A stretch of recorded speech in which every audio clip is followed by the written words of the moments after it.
these things are trouble. The bill we've got before us is House Bill 29, Hathaway Scholarship. I'm going to want to go through it with some care for two reasons. One, I don't think I understand the bill well enough to explain it to the whole Senate. Second, and I very much want to, because I think it's an important bill. And second, I'm looking for opportunities because I don't think we're doing enough to improve the size of the scholarship. So I'm looking for opportunities to fix that. So, Mr. Chairman, I will say this is the only education bill we have in our possession. So, future meetings are dependent on us getting more bills in. With that,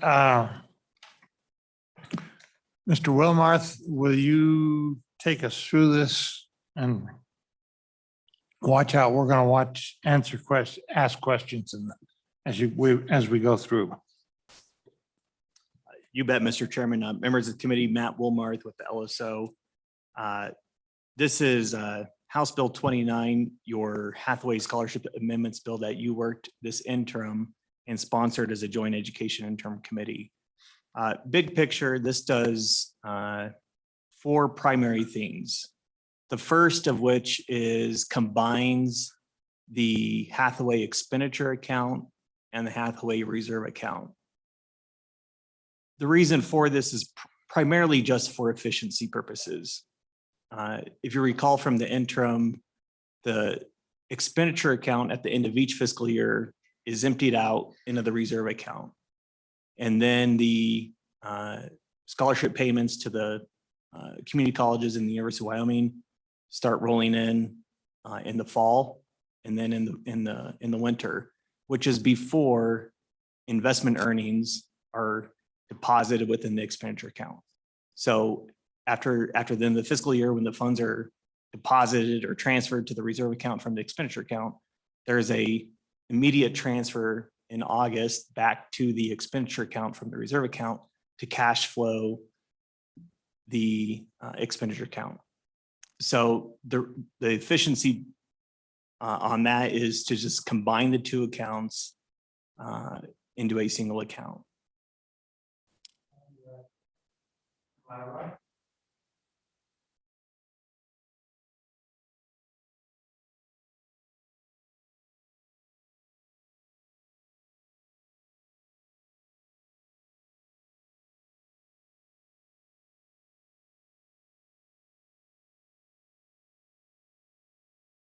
Mr. Chairman, right now your reserve account is invested in the state agency pool, and it is equal to the maximum amount that can be in your reserve account. And this bill changes this as well, and I'll get into that. The maximum amount that the reserve account can hold is 4.5% of the 5-year market average. That, and I think Mr. Sackett will testify to this, that is too low of an amount for the treasurer's office to invest in anything other than the state agency pool, because it needs to be in a manner for them to be able to transfer back to the expenditure account. Okay. Mr. Sackett, can you explain in a little detail how our ability to invest is influenced by having these two accounts and moving back and forth between them? Sure, Chairman, members of the committee, Matt Sack with the State Treasurer's Office. As Mr. Wilmarth explained, the moving it from the expenditure account to the reserve account really only is done to calculate basically the tip, which we could do from the expenditure account. The movement back and forth does limit our ability in some sense to invest in longer term pool A, which this bill does, which we can expand on later. But moving that and then the cap of 4.5% is limiting, just because there's not enough funds to keep it liquid enough to invest longer term. Explain the 4.5%. I'm confused on that one. So current tip from the reserve account is 4.5% of the 5-year average market value. So that's around $26 million. As the corpus grows, obviously that 4.5% grows somewhat, but that's currently payments are somewhere between 17 and $18 million per year. The reserve account being only at around 26 million is barely over what they would call a one year spend. So 1.5 year spend. To invest longer term, CIO Fleming, the standard around the country is you want probably at least a 5-year spend before you would really look at putting these investments into higher, more volatile, higher risk, but higher return investments. So at 4.5%, you're around 1.5 times spend. So you'd want to bump that up to, 5-year spend. And our dividends and yield does affect what that spend is, because if we're getting, say, 2% yield, that is income that we have no matter what the market does. So that does stretch out the year spend a little bit, but I think it's safe to say the 4.5%, we would not invest it in pool A or more volatile investments. Okay, so and committee, feel free to jump in, please. If under the current circumstance, then we're only getting about 2% on the reserve. These two accounts we're combining. And but to get a 4.5%, which is what we're getting out of pool A, we have to raise the amount in the reserve account up to about a 5-year. So a little over 3 times what's there right now. Chairman Scott, yes, that it is affected, like I was saying, somewhat by our dividends and interest that we receive each year. So that is money we get to spend no matter what the market does. I did a quick sketch out on a sticky note so if we're looking at around 2%, we could say, and these are just rough numbers, we'll have about 13 million per year in income and dividends. If we're looking at with this is kind of based on the increase, but I think it gets to the point.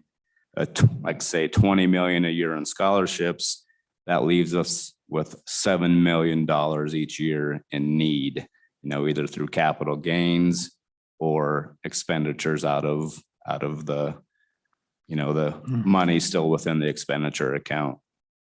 So for a 5-year spend on that would mean we need about $35 million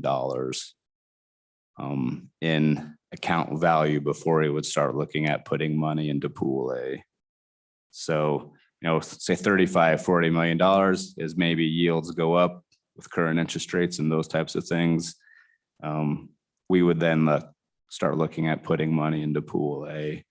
So that buffer we get from the dividends and interest does contribute to what that 5-year spend is. And of course, CIO Fleming would be the determining factor and when we started putting money into pool A. But why wouldn't you be able to ladder that though? If you had a 5-year spend out, I would expect you to be putting at least 1/5 of it in with anticipation of the 5 years and just making sure that you had an appropriate liquidity and kind of laddering back to liquidity so that you've always got an availability of that 5th year, and then you're basically projecting out. So I definitely understand that challenge of liquidity concept, but it also seems like you could manage a much higher portion in pool A if you're contemplating annual cash flow and just making sure that each year you take another look at, all right, how much did we use this year? So what does that do on our 4-year time horizon or something along those lines? And then ensure that you have appropriate liquidity. I mean, you don't want to obviously be investing it all in 10-year or anything, but do you have that flexibility if it's in pool A? You don't have to just invest it all exactly like pool A, do you? A pool A gives you flexibility for investment if it's in there, but I don't know that you have to have all of it invested the same way. Is that the case? Or do you have the flexibility to kind of be thoughtful about laddering it for availability and liquidity?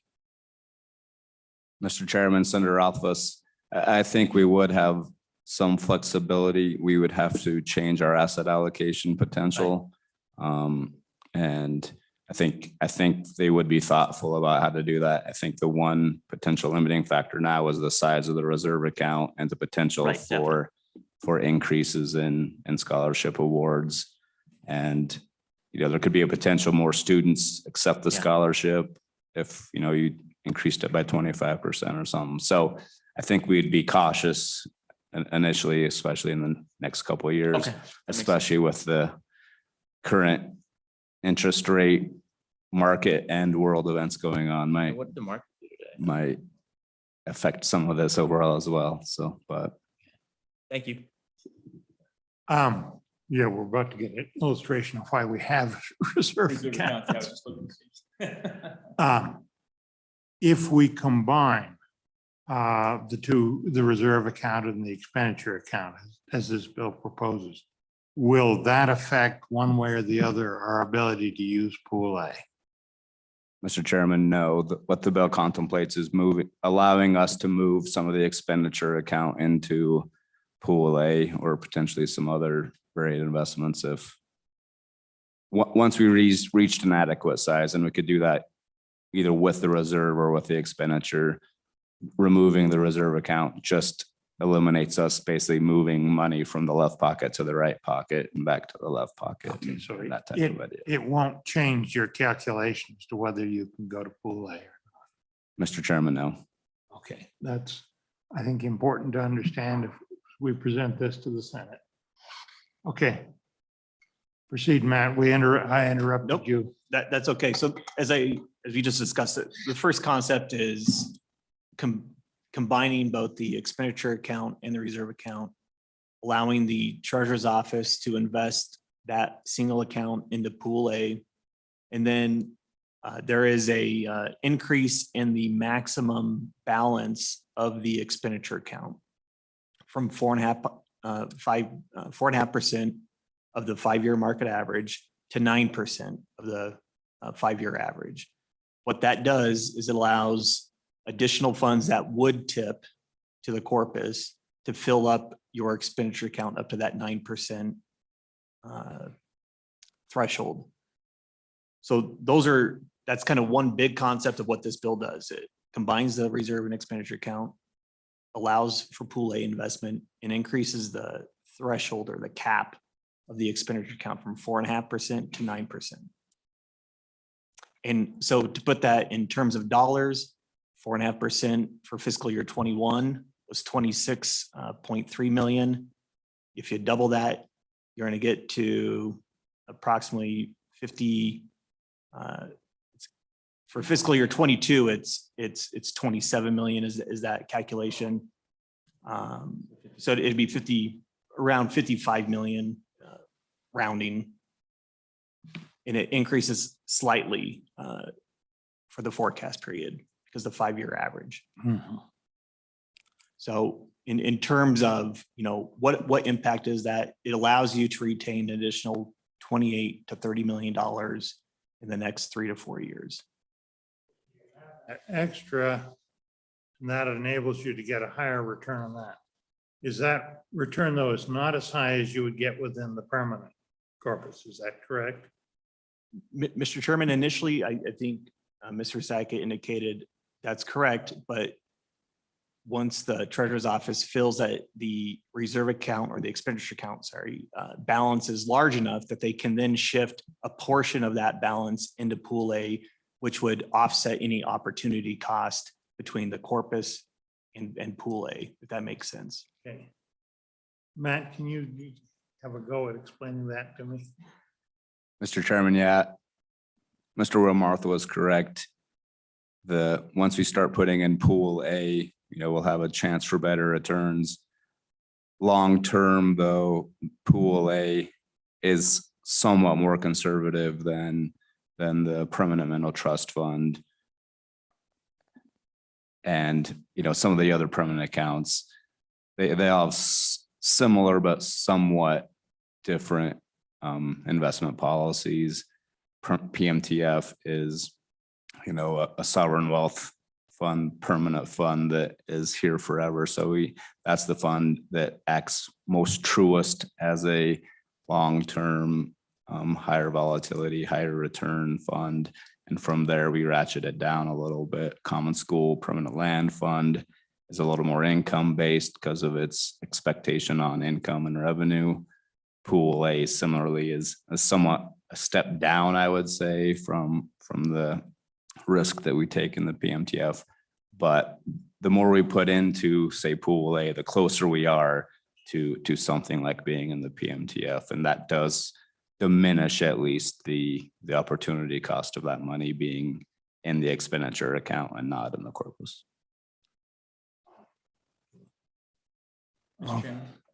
Under office. As just a bit of background and on the interests here of this legislation that led to its development, one was trying to make sure that we had several years. In this case, it's basically structured for 7 years of reserve availability, where if we didn't have capital gains realized for 7 years, we'd still be okay. As it is right now, it would be 3.5. And since a half doesn't matter, basically you're failing. We've got a system right now where 3 years of not realizing capital gains would put us in a bind where we would probably have to appropriate. So the thought was that's an inadequate policy. And since we can't appropriate out of the corpus, we needed to increase the reserve amount.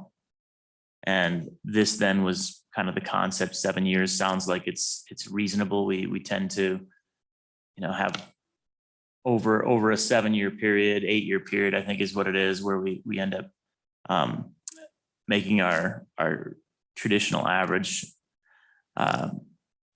is an adequate concept. But then the other side was a concern that we discussed about ensuring that whatever the structure was sufficient to be investing a substantial portion of that, so we don't lose the opportunity cost, which we would lose if we simply set up a reserve account bigger. So the language here was intended to balance those two interests of it's best if it's all in the endowment from the yield and capital gain standpoint, but it's best in the reserve from a liquidity standpoint.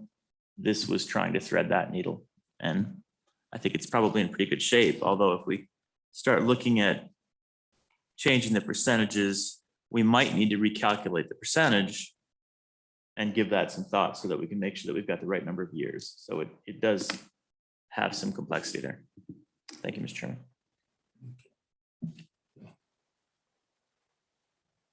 Okay, Matt, go ahead. So you've got 2 of the 4 points out for us. Yep. Mr.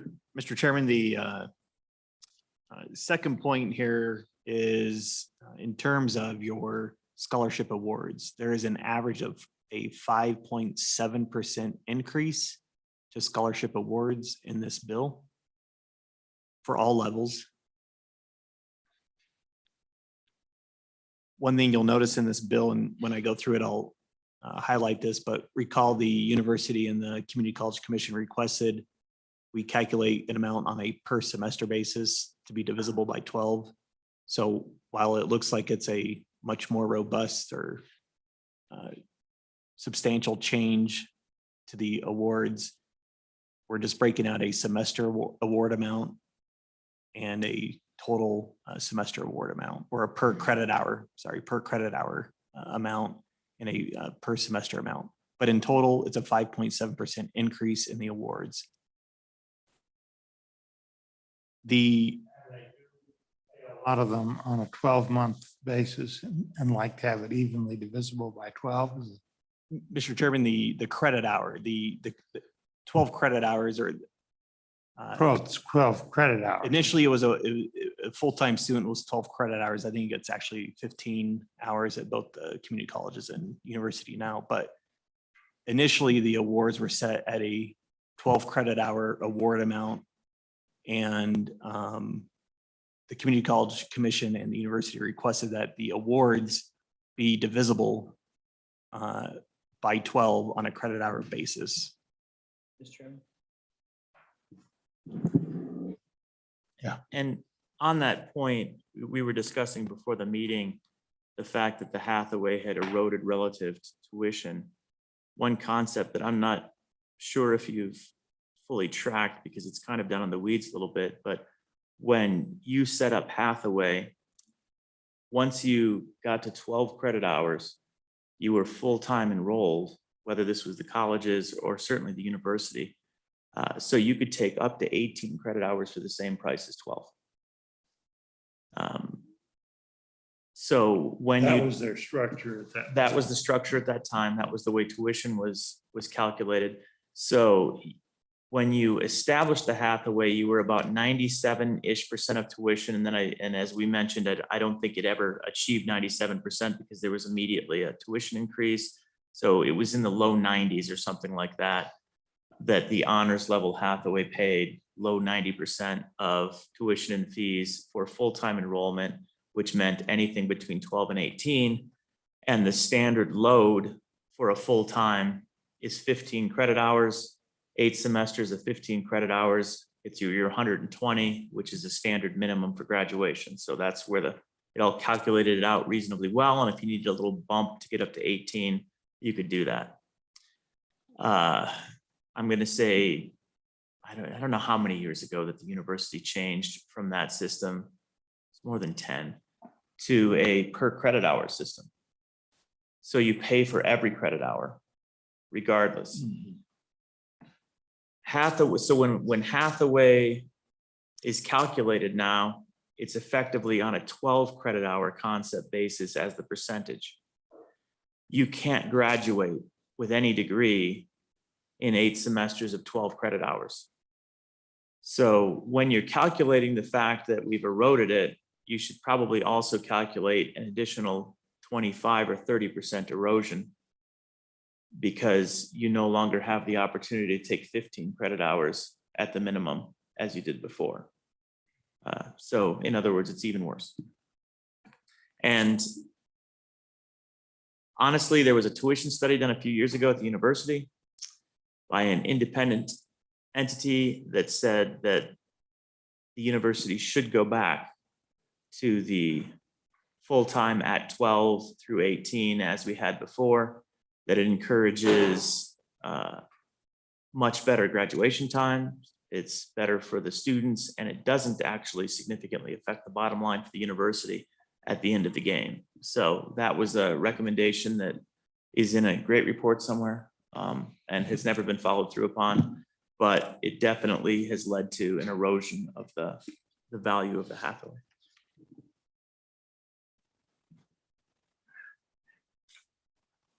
Mr. Chairman, the final concept in this bill is a change to the definition of satisfactory academic progress. And this is modified to require at least a student completing 6 semester hours that they attempt. And it's modified to complete at least 50% of the semester hours they attempt. And it allows the awards to be prorated below the 12 hours, even down to one credit hour. Okay, now, let me slow you down because I didn't quite catch. We're changing, we now require what? We require satisfactory completing 12 hours, is that right? Mr. Chairman, a student under the current law has to complete at least 6 semester hours that they attempt. This is changed to 50% of the semester hours they attempt. The reason for that is because they're no longer required to attempt a minimum a certain of hours. And so there's a concept in here that modifies that to 50% of the semester hours they attempt must be completed in a satisfactory manner.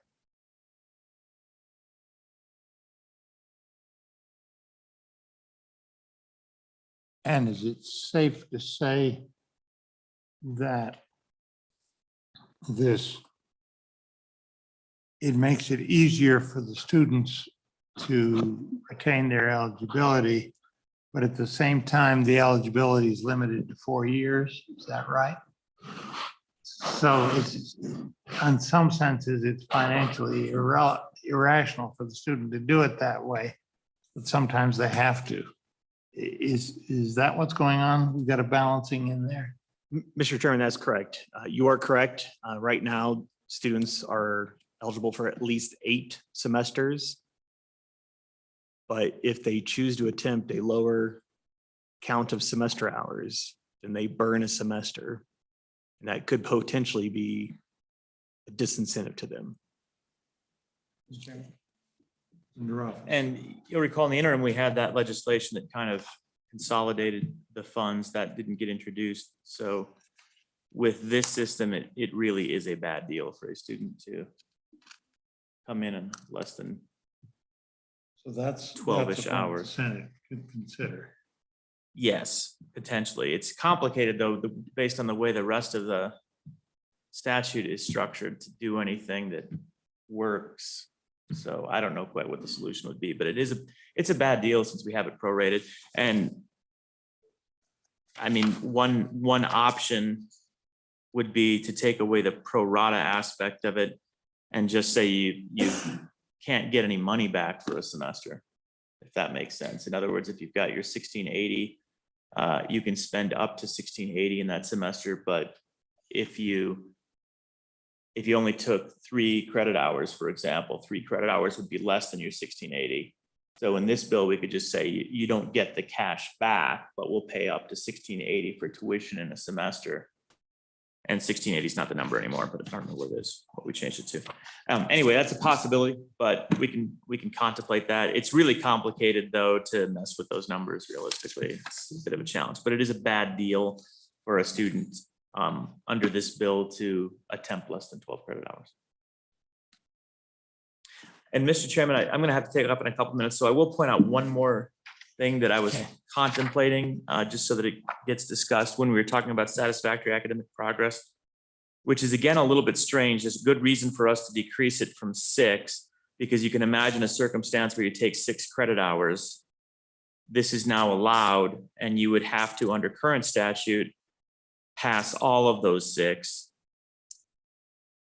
With changing it to 50%, you would now have to pass only 3 of those, or complete, I should say, 3 of those, which sounds fair. But the one kind of odd use case is there are 4 credit hour classes and 3 credit hour classes. This creates a weird circumstance where if you passed the 4 credit hour class and not the 3, you're okay. But if you pass the 3 credit hour class and not the 4, you're unsatisfactory. If you changed 50% to 40%, you cover that strange edge case, and it's like the only time it would probably matter. I don't know if anybody wants to deal with that. It's not going to happen very often, but it was just something that came to mind as I was contemplating that. It's not regardless of how we do it, either the current system nor this is probably the best optimal system. But something to contemplate if I'm not here, and I do have to take off and go work a bill for a few minutes, hopefully for not very long, but I wanted to raise that on the radar. So I'll be back in a few minutes. Yep. Okay. And I'll be an I, but I haven't left. I'll leave that right now. I'll be done by the time. Okay. Let me ask, there has been erosion in the value of the scholarship. Can you tell us how much erosion over what, and what was it initially and where is it eroded? You bet, Mr. Chairman. So I emailed the committee on Friday, and I think you have in your packets a July 1st memo They're in the packets. that was provided to the committee during the interim. If you go back, if you go to the last page, pages 5 of 6 and 6. This one. Okay. We broke this out by scholarship level. So on page 5, table 4 is the honor scholarship. And I think the far right columns depict what you're looking for. The original annual scholarship amount for the honors was $3,200, which paid 91% of the tuition and fees at the University of Wyoming. 32, that's where, okay. Under current award amounts of $3,360 on an annual basis at the University of Wyoming, that covers 50.39% of the tuition and fees as of 21-22. And the honor scholarship is the highest or it's the middle classification? Mr. Chairman, the honors is the highest. Highest.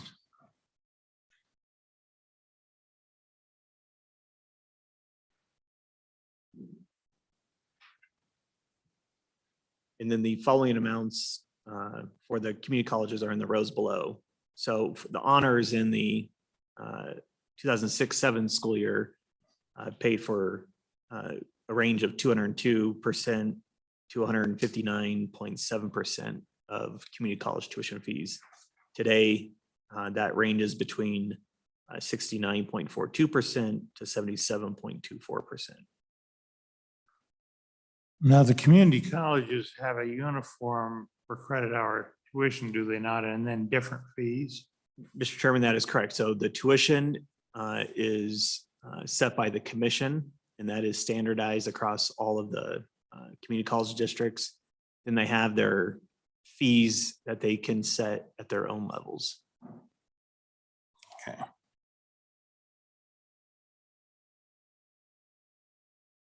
And on the back of the memo, Mr. Chairman, are the amounts for the performance scholarship, which is kind of the second tier.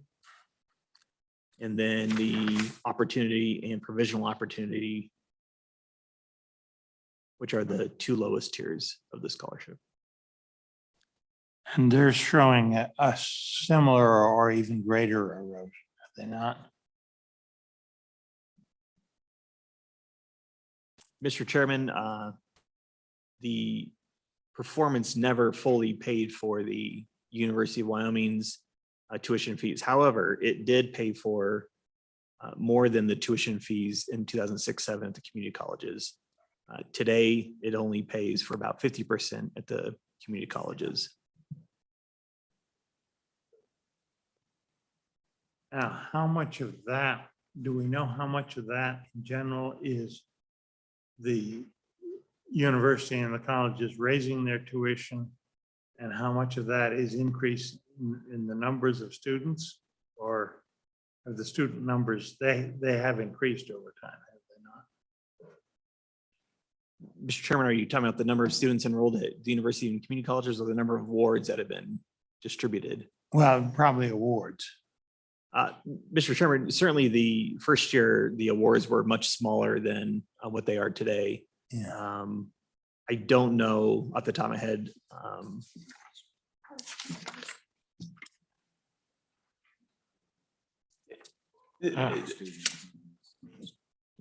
Okay, so.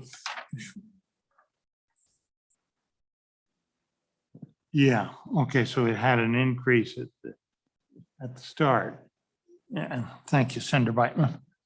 And then it's been relatively flat. So it's been mostly tuition increases since that. Right. And Mr. Right. Chairman, we've put that in these tables. You can see tuition and fees at the university have increased 89% since the 2006-07 academic year. The community colleges have increased a range of 143% to 174%. So the community colleges have certainly outpaced what the university's tuition fees increases have been. And with all that increase, we are still one of the cheaper land grant universities, are we not? On a tuition. Mr. Chairman, I believe that's accurate. I believe that's accurate. So we have seen significant inflation in academic costs.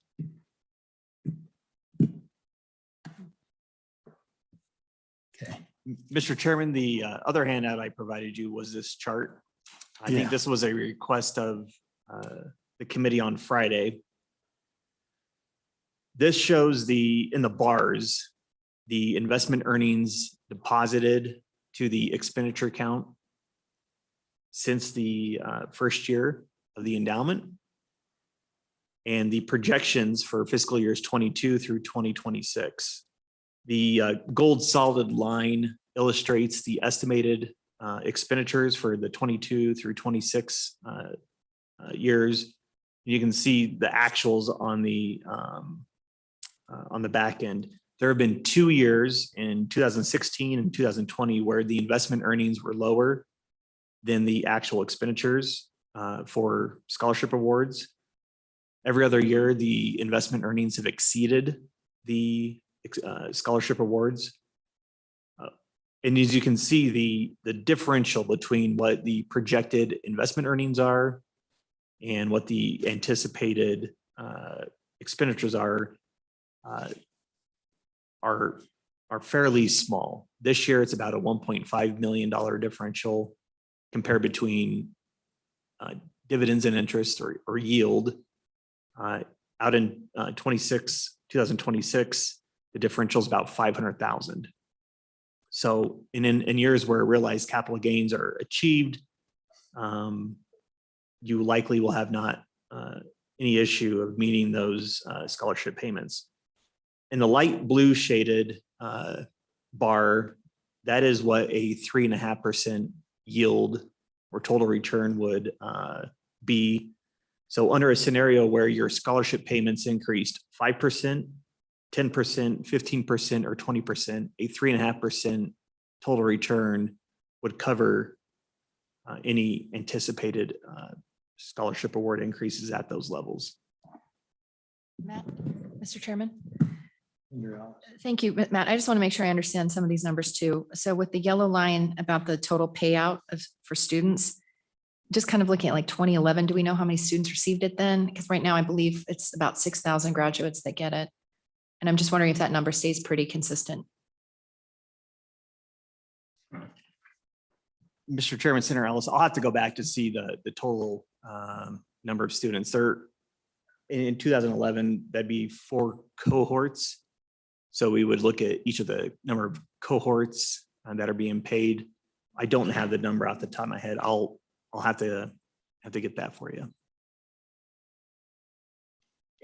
Yeah, it would appear that maybe the increase in that yellow line between 2009, 2010 to 2012, maybe more students taking it, and then it levels out considerably. Yeah, Mr. Chairman, it's actually the result of your 4th cohort. So your initial year, your 2nd, 3rd, and 4th cohort, that is the reason for the kind of sharp increase in those earlier years.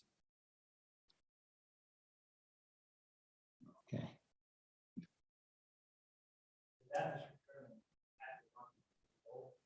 On each of the pages, kind of. Okay, do that. I'm going to have a question when you get to the 9% versus the other percentages in the account. Okay. Great. Okay. Mr. Chairman, on page 1, line 16, and going on to page 2, this is the amendment that allows the state treasurer's office to invest the Hathaway expenditure account into Pool A. And that you can see in paragraph 16 added on line 22 allows the subject to 2116-302A, the Hathaway Scholarship Expenditure Account, to be one of the accounts to be invested in Pool A. Now, am I right in thinking that that's not to be confused with the requirement that all of that goys in there, that that's an authorization and it still has to meet the treasurer standard, which is around, going to be around 35 million.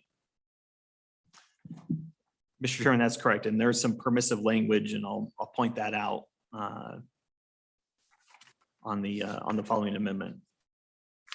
Okay, all right. Mr. Chairman, on page 3, as I discussed earlier, lines 6 through 8 amend the satisfactory academic progress, which allows a student to complete at least 50% of their semester hours attempted, rather than at least 6%, or sorry, 6 semester hours attempted. And there is conforming changes to this throughout. Okay. On page 4, and then going on to page 5, this is the amendments to the Hathaway expenditure account. So on lines 15 through 19, this is the language that provides the ability for the state treasurer to invest amounts in the expenditure account to Pool A. Now that's different from the provision that we saw earlier that allows. Correct. So, Mr. Chairman, the key words here is funds within the expenditure account may be invested in Pool A investment account by the state treasurer pursuant to Wyoming statute 94715P, which was amended on page 2. And page 2. So they're both doing the same thing, are they not? Mr. Chairman, so page 2 is the Pool A allowable funds. It lists all the funds that can be invested Okay, in so you've Pool got it A. in both places. Yeah, we have to do those internal Okay. references. Okay, I Correct. understand.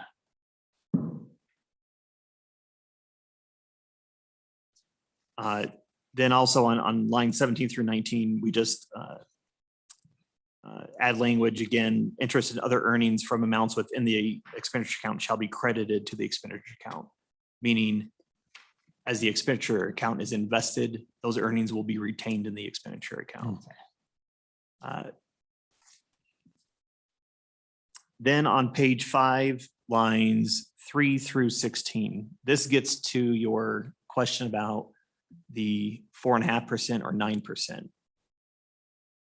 We're basically moving language from the reserve account in the expenditure account. Since we're combining the two accounts, we're doing the calculation of any earnings or any balance within the expenditure account in excess of 9% of the 5-year market average of the endowment is then transferred to the corpus.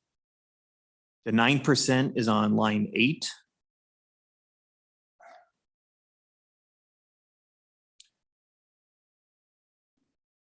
Now, if we were at current levels, what percentage would give you the 35 million that first allows you to start investing in Pool A? Would it be around 6%? Am I guessing wrong?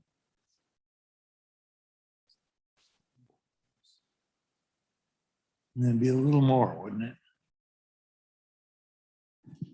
Mr. Chairman, yeah, I would say that around 7%, 6 or 7% would be getting us to the total fund that would be, 35 to 40 million.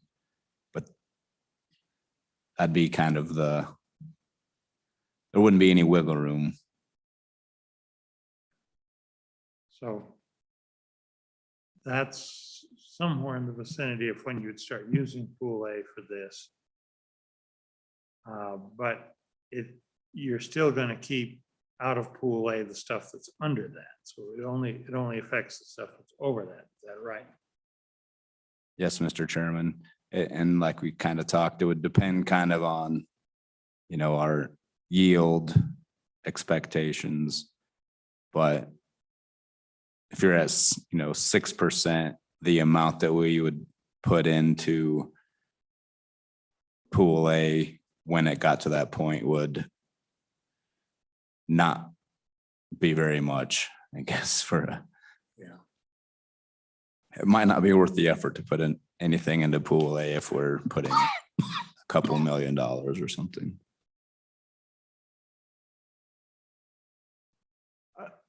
Mr. Chair, one point about this amendment is this is for effective the fiscal year beginning July 1 of 2022, so fiscal year 23. Yeah. If it's the committee's desire to move that up,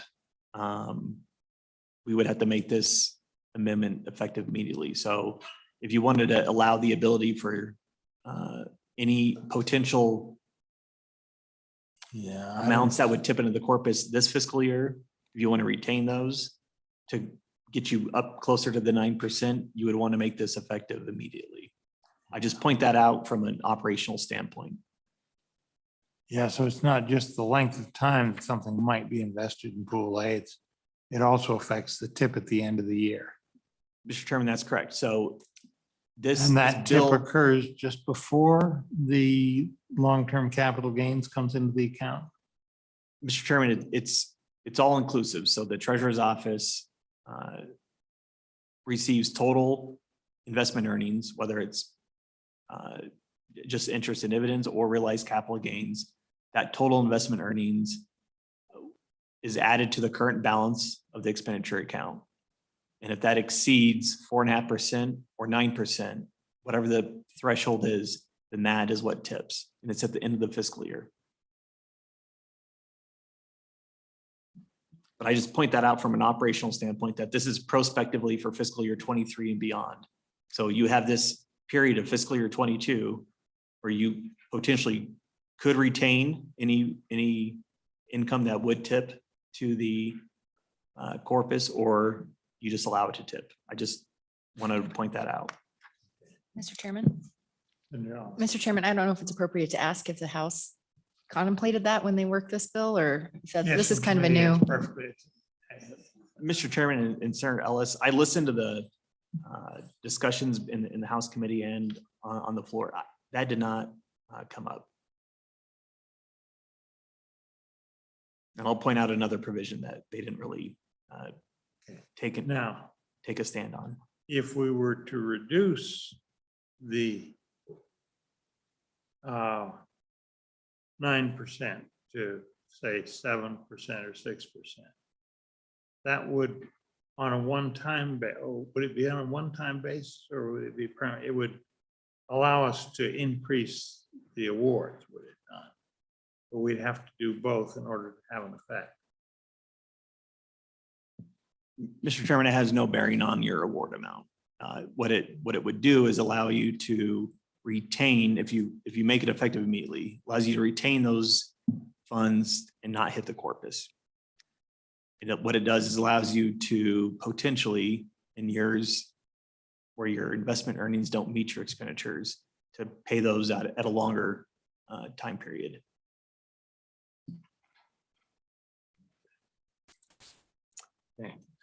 Okay, Mr. Chairman, the next amendment is on page 6, and this is where we get into increasing the award amounts. The first award here you see in subparagraph A is the opportunity scholarship, increases from a total semester award of $840 to $888. And on lines 11 and 12, you can see not more than $74 per semester hour and not more than $888 per semester. So that per semester hour language is added at the request of the university and the Community College Commission. Conforming changes in subparagraph B. And then on page 7 is your performance scholarship award amount. An increase from $1,260 per semester to $1,332 per semester, or $111 per semester hour. And then in subparagraph B, another conforming change.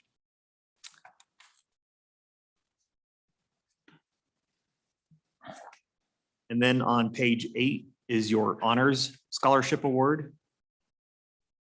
In paragraph 3, subparagraph A, on lines 9 through 14, increases it from $1,680 per semester to $1,776 per semester, or $148 per semester hour.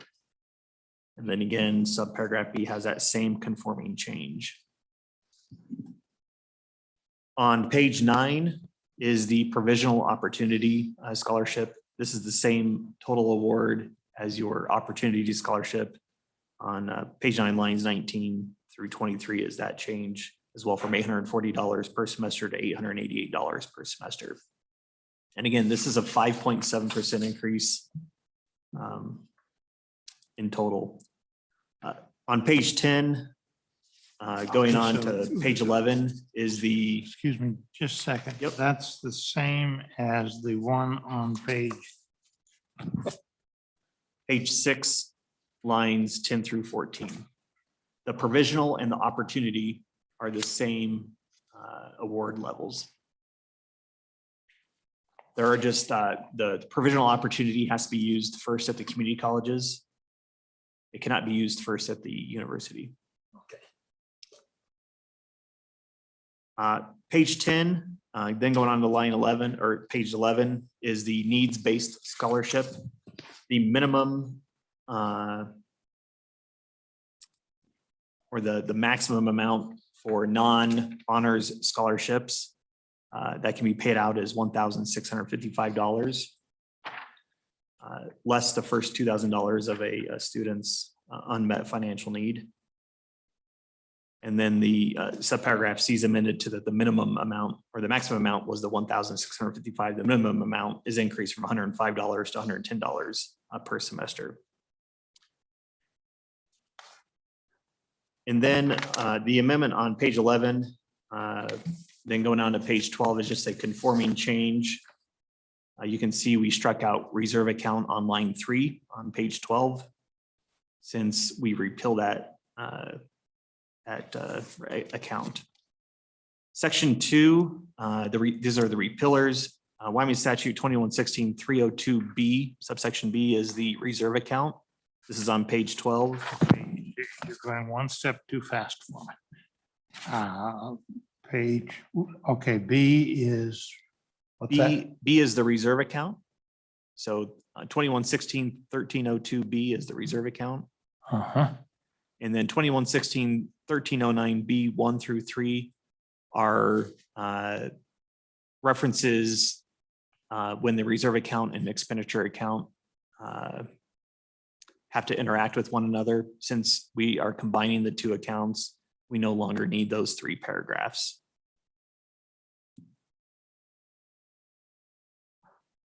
So it's all connected with that change. Correct. That is all related to the combination of the reserve and the expenditure account.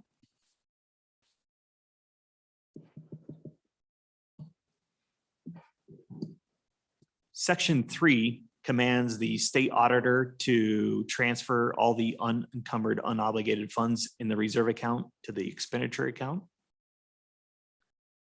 And then section 4 is a part of the bill that the House did not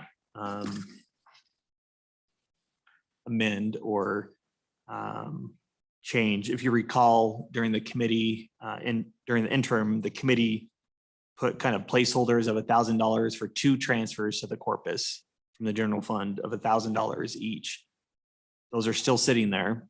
Yeah. And we have- so- that's why we have a white copy of the bill. The House didn't change it at all. Correct. And so I leave this with you guys to either put a realistic number in there or delete it, or if you want to put an amount to the reserve account or the expenditure account, whatever the committee desires. But I don't know that it's the intent of the legislature to just appropriate $1,000. No, it was intended as a placeholder. Correct. And the House didn't increase or delete it. So.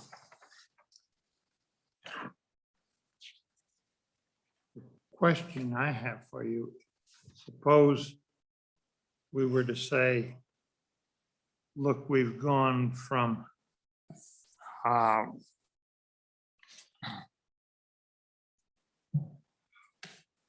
say, looking at the honors, and I think the other ones would tend to follow along. If we've gone from on the honors one to from about 91% of tuition fees covered to about 51%, so about a 40% increase. If we were to go half that distance, 20%, how much additional money would we have to appropriate into the account? Mr. Chairman, it would be about a $3.5 million increase per year under current awards. Your balance under the or in the expenditure account or reserve account is $26 million. So if you look at the chart I gave you, if you take 3.5 million times the next 4 years, that's $14 million. Under current projections, you would likely expend $14 million in your reserve account, moving that balance down to 22 or $12 million. You would still have, under the worst case scenario of 2.7% of interest and dividends, you would still have $12 million in 4 years remaining in your reserve account. Knowing that your actual investment earnings have exceeded your expenditures every year in the past, or except for 2 years, your expenditures, your revenues or your investment earnings have exceeded every year except for 2 years. This is why I put the 3.5% return on here. Even at if you're increased your rewards 20%, that 3.5% return would still provide for additional investment earnings to be collected, deposited in the corpus, or retained in your expenditure account, depending on where you set your threshold at.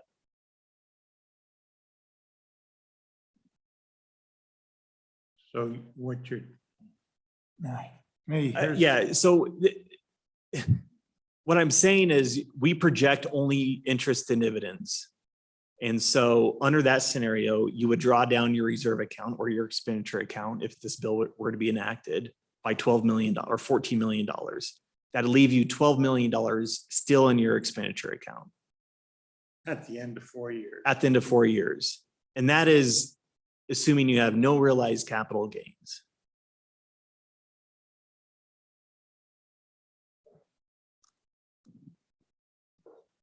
Maybe is that something we ought to do? You're right. Mr. Chairman, I struggle with increasing the awards until we know for sure that the fund is absolutely solvent. And I would like to know how much that would cost to make it whole before we even think about ratcheting up the award amounts. How much would it take in a one-time appropriation to get this fund up to where it needs to be? So it could withstand a, say, a 5 or 6 year rough economy. Mr. Chairman, if you wanted to move your expenditure count up to the 9% threshold, that's a $26 million appropriation.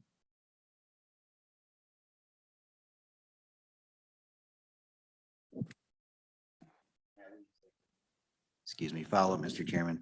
And that leaves, that's assuming the award levels stay the same. Mr. Chairman, that is correct. You would draw down potentially $1 million in fiscal year 23 and about $500,000 in 24, 25, and 26. So you would move your expenditure account from 4.5% to 9%. That would get you about close to $58 million. And that would only draw down about $2 to $3 million over that time period. So you'd be still setting with a substantial balance, which could sustain. Now that's with a 20% increase or not? No, Mr. Chairman, that's at current levels. Current levels. Now, if you set a 20% increase, that increases your drawdown by about 3.5 million per year. So 7 million every 2 years, 14 million over the next 4 years. So under the scenario that I just gave you, under the current law, the $26 million, you're 4.5%. 14 million off of that is 12 million at the end of 4 years. If we were to increase your expenditure count to the 9% threshold, $14 million would put you at $34 million or 30, it would be $44 million, 58 million less than 14. So you'd have substantial money to sustain a volatile income stream. So if we were to, say, increase the awards by 20%, we could, and appropriated 14 million here, we would then be able to sustain it even if we didn't have any capital gains in the next 4 years. Would that be enough, Senator Bateman? Yeah, I think so, Mr. Chairman. I think that's my concern, is because we've had a good run in investment earnings, but the world's changing The world's on changing. an hourly basis, and I just don't foresee, I don't want to bet on the come. I want to make sure we have the money No. here And and that our, would take care of us for 4 and years. take care of us for 4 And years. during that period, then we could expect to have some monies coming in some of the time. Yes. And we could evaluate after that. How do the rest of you feel about that idea?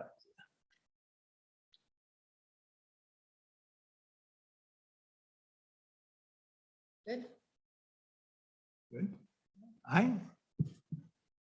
That strikes me as something we could do. We could say we're getting back half the loss. We're putting 14 million in to make sure that if we don't get any capital gains in the next 4 years, we've got the money in the account to cover it.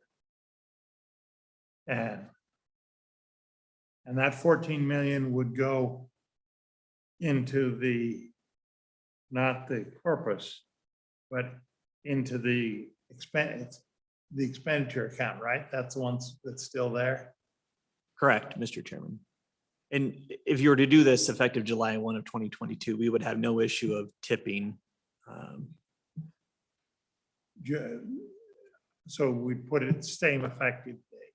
Correct. And so the increase would take effect not this coming school year, but the year after. We have the awards increasing academic year 22-23. So it'll be the fall semester of 2022. So that would be with the fall semester of 22 as well. Correct. Mr. Chairman, my next question would be, where would the money come from when we take it out of LISRA or ARPA funds? How would we come up with the 14 million? I think we take it out of LISRA, and then if somebody can get creative and take it out of ARPA, that's fine. LISRA is where we know the money.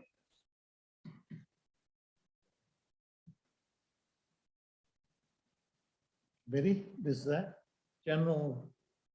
I'm gonna, Jim? I'll go with it. Kathy? Yeah. Okay. There's four votes. Now that will require some redrawing. Committee, are we willing to pass it with that as a concept amendment and get the attorneys and Matt to fill that in? Yeah, Mr. Chairman, yeah, I mean, it's a pretty simple amendment. What I would do is on each of the award amounts, we'd increase that to as close to 20% as possible to make sure that we don't have any pennies being paid out in scholarship awards. And then we would amend section 4 to just have a one-time transfer from the LSRA to the expenditure account. Okay. To make up that potential increase. Yeah. Committee, I think that's a proposition. It may be controversial upstairs, but I think we could maybe sell it. Mr. Chairman, I think you're right. I think we need to go for it. I did have a question for Matt, though, on page 5 about the Okay. beginning on and after July 1st, 2022. If we were to try and amend that to have it take immediate effect, I just want to make sure, is that a simple amendment too, where we'd maybe just strike like after the end of each of the fiscal years beginning on and after July 1st, 2022? To strike that language so it would read, as soon as possible, the state treasurer shall transfer monies. Is it that simple of an amendment, or does that require some more thought too? Mr. Chairman and Senator Ellis, we can certainly change that to July 1 of 2021, which would be this current fiscal year. And then we would just have to amend the effective dates to ensure that the amendment to this section becomes effective immediately. So what that does, so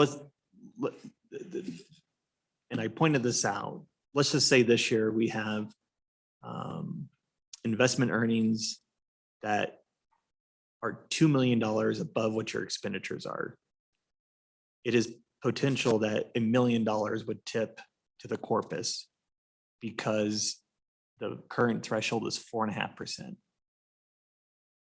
If you wanted to capture that $1 million and not have it tip into the corpus, then changing that effective date to July 1 of 2021, which is this current fiscal year, that allows you to retain that amount into the expenditure account. July 1, 2021 is already passed. That'll cause confusion. Is there Mr. Chairman, another way to do the same thing without using that date? Well, Mr. Chairman, the July 1 of 2021 is this current fiscal year. So it's just indicating or signaling to the treasurer for fiscal year 2022, which we're still in, which is the current fiscal year. We want to increase the Can we just simply say that for the with an immediate effective date for the current fiscal year, that we will not tip money into the permanent fund? Mr. Chairman, I think we could probably do a notwithstanding clause in the in a section that no funds from the reserve account shall tip to the, and I know. Committee, if we want to do that, I would suggest doing it that way, because I think a date that's already passed will cause us arguments on the floor. Okay, so I see 3 potential amendments that the committee might be adopting. One would be an increase of 20% to the total awards. The second would be a notwithstanding clause to not tip any funds from the reserve account to the corpus. And then a transfer from the LSRA to the expenditure account that would allow the 4 years of the estimated cost of a 20% increase, which is somewhere around $14 million. Okay, and both committee, that will give us a little extra margin on in the reserve account and the expenditure account rather. Do I hear a motion to have the LSO draft all those as standing committee amendments? I'd move that. Okay. Everybody understand? All those in favor say aye. Aye. Okay, now we've probably jumped ahead of ourselves, so I'm going to hold back and ask anybody here present in the audience, do you want to testify on this as to what we're thinking of doing? Or on the bill as a whole? So anybody here want to testify? We'll come back and vote again. Now that we have an amendment for us. Anybody here want to testify? Bill or the proposed amendment? Any testimony? Come on, I haven't scared the whole lot of you, have I?